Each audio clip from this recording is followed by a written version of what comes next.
Assalamualaikum warahmatullahi wabarakatuh. Gimana teman-teman kabarnya? Sehat selalu ya untuk kita semua. Semoga kita diberi kemudahan dan kelancaran untuk melunasi hutang-hutang kita. Oke, gimana teman-teman kabarnya? Sehat selalu ya. Gue harap kalian semua dalam keadaan sehat walafiat, diberi kesehatan, kelancaran, dan kemudahan di hari ini ya. Semoga juga kalian makin semangat dan kuat mentalnya. Oke, teman-teman, kali ini gue mau bahas sesuatu yang penting banget dan mungkin lagi kalian cari-cari nih. Tahu nggak? Ada daftar pinjol yang paling banyak diaduin sama masyarakat ke OJK. Nah, pinjolnya itu apa aja? Nah, di sini kita akan bahas tuntas ya. Tapi sebelumnya, gue harap lu udah subscribe channel ini ya, biar channel ini terus berkembang dan bisa kasih informasi terbaik buat kalian dan bisa ke teman-teman yang di sana yang sedang galbay.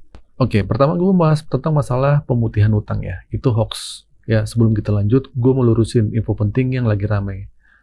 Ada teman gue yang nanya, Bang, bener nggak Agustus ini OJK mau kasih pemutihan utang yang galbanya lama?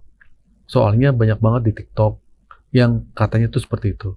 Terus ada lagi yang info yang bilang resmi nih OJK pemutihan pinjol online berlaku di seluruh Indonesia mulai 30 Juli sampai Agustus 2025. Ya itu bohong ya. Terus ada bilang katanya ayo segera daftarkan diri biar bebas utang. Ya ujung-ujungnya penipuan. Oke, di sini gue tekanin ya, itu semua hoax teman-teman. Itu cuman akal-akalan oknum buat manfaatin situasi lu. Gue mohon banget jangan sampai terperdaya kalau ada pemutihan, jasa pemutihan bener-bener ya. Pasti konten kreator pinjol itu atau di media sosial itu pasti itu penipuan ya. Dan pasti juga akan ada berita nasional yang ngasih tahu kalau benar-benar berita itu. Nah, teman-teman cara paling gampang buat ngeceknya itu cuma satu, diselik OJK. Di sana bakal kelihatan mana utang yang masih ada dan mana yang udah diputihin. Ya, kalau udah nggak ada diselik ya berarti utang lu udah hilang atau diputihkan. Gampang kan? Jadi jangan pernah percaya sama yang kayak gini nih, sama orang-orang seperti ini. Jangan ya. Nah, oke. Jadi gini teman-teman ya, kalian tahu nggak sih, ada lebih dari 3.000 pengaduan ke OJK, dan sebagian besar itu soal pinjol.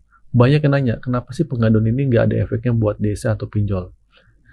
Jangan salah ya, pengaduan lu itu ternyata berefek ya. Makin banyak yang ngadu, makin bergerak OJK buat ngasih sanksi. Sanksinya bisa macam-macam, mulai dari pembatasan ruang gerak administrasinya, pembukaan usaha, denda, sampai pencabutan izin. Nah, di sini gue mau cerita sedikit ya. Ada satu postingan yang gue baca. Katanya ini dari pacar temen kerjanya di bagian di DC Rupiah Cepat.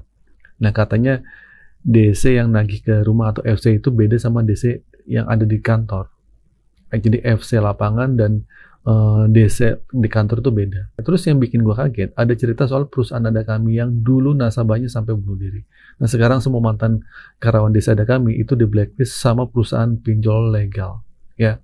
Nah, ini jadi salah satu kenapa kalau ada DC yang neror atau ngancam, mereka nggak pernah sebutin nama aplikasinya.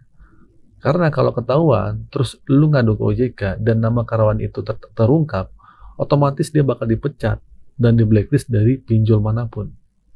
Jadi pengaduan itu tuh penting banget. Nggak cuma yang ngadu ya, tapi itu juga ngasih bukti autentik, tapi juga kasih bukti autentik seperti rekaman, video, atau tangkapan layar WA yang jelas menyebutkan nama aplikasinya. Dengan begitu, lu bisa bantu OJK kasih sanksi dan para DC yang bandel itu bisa kena getahnya. Oke, sekarang kita masuk ke intinya ya, daftar pinjol yang paling banyak diadukan. Nah, ini dia yang kalian tunggu-tunggu. Berdasarkan pengaduan dan cerita-cerita dari teman-teman yang galbay, ini daftar pinjol yang paling banyak diaduin. Pertama, itu Shopee pinjam atau Shopee Paylater. Wah, ini sih pinjol raksasa ya. Kalau neror, gayanya masih lumayan sopan lah ya. Tapi ini mungkin kalian juga sering ngerasain ya, yang galbay di sini. Suka banget keluar kontak darurat. Ya, suka banget neror di kontak yang diisikan pulsa gitu kan. Lu nggak pernah nyantumin kontak darurat itu, tapi tiba-tiba kok bisa orang-orang tahu gitu. Ya mungkin satu dua, walaupun nggak semuanya ya kontak itu disebar ya. Tapi yang penting siap-siapin mental aja kalau galbay di sini. Nah, ini juga bagian dari yang banyak diadukan ke OJK. Terus yang kedua adalah kredit pintar. Dan banyak yang ngeluh soal DC yang kayak pinjol ilegal nih. Bunganya sama administrasinya itu nggak sesuai.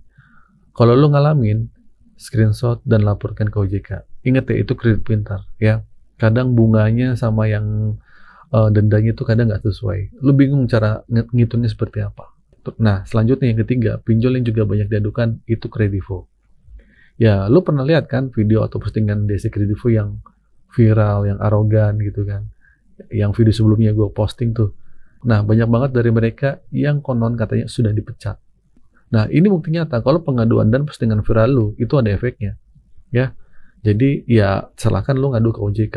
Mungkin nggak efek pertama kali lu ngadu, tapi bisa jadi ke orang lain kan ada yang ngadu juga. Nah, selanjutnya yang keempat itu Tunaiku. Ya, Amarbank. Ini dari Amarbank. Nah, hampir sama Kredivo, banyak pengaduan soal DC yang neror dan minta uang jalan, ya, atau uang rokok. Banyak juga DC yang katanya sudah dipecat, tapi masih ada yang bandel lah, gitu kan. Nah, yang kelima nih, GoPayLater dan Sibank. Ya, ini juga sering diaduin. Sibank punya cara mirip sama seperti Shopee. DC lapangannya sih belum ada, tapi DC GoPayLater itu sudah ada. Nah, yang sering barbar itu biasanya DC kantor, ya DC yang ada di kantor yang nggak berani keluar, ya DC yang nelpon-nelpon lu, DC yang maki-maki lu di telepon, di chatting, ya itu DC-nya yang barbar. Nah, terakhir yang keenam adalah Alobank, Ada Kami, dan Pinjam Yuk. Ya, ini juga termasuk pinjol yang paling banyak diaduin nih, terutama sih Ada Kami ya, yang udah terkenal dari dulu, yang sangat barbar banget. Ya mungkin dulu pernah ada kasus yang pernah orang ngadu ke gue, yang chat langsung ke gue, dia dikirimin foto yang gak layak lah, seperti kayak foto mayat dibacok gitu kan, terus di anak yang mau diculik gitu kan, itu gila banget gitu kan. Nah, segitunya DC bagaimana caranya biar duit lu balik, ya. Nah, terbukti berarti kerjaan DC itu sangat gak enak banget gitu loh. Oke, jadi gini teman-teman ya, kesimpulannya ya, teman-teman, sekarang bukan saatnya lagi kita takut sama DC. Nah, dengan banyaknya pengaduan ini, banyak DC yang udah kehilangan pekerjaan. Kita nggak mau ya mereka kehilangan rezeki, tapi mereka juga harus tahu etika dalam menagih. Ya, semoga juga setelah DC ini kehilangan pekerjaan, dapat pekerjaan yang lebih baik ya, bukan jadi DC lagi. Nah, banyak kok orang yang galbay terus bayar lagi setelah utangnya lama. Bahkan banyak orang yang niatnya mau bayar, tapi gara-gara teror dan dipermalukan sama DC, akhirnya jadi dendam dan jadi malas bayar. Ujung-ujungnya siapa? Pinjol juga yang rugi kan? Nah, jadi sekarang saatnya lu lebih kuat mentalnya. Jangan takut ngadu, kumpulkan semua bukti yang otentik seperti rekaman video, screenshot WA, chattingan, yang jelas ada nama aplikasinya. Sampaikan ke DC-nya, siap-siap bang, kehilangan pekerjaan. Karena sudah banyak DC yang dipecat akibat laporan nasabahnya yang seperti ini. Nah, gue yakin ya kalian semua bakal lebih baik setiap harinya. Oke? Semoga informasi ini jadi semangat buat kalian semua. Sampai sini dulu ya. Kalau lu suka sama video ini, jangan lupa like, share, dan subscribe. Sampai ketemu di video selanjutnya. Akhir kata dari gue, Assalamualaikum warahmatullahi wabarakatuh.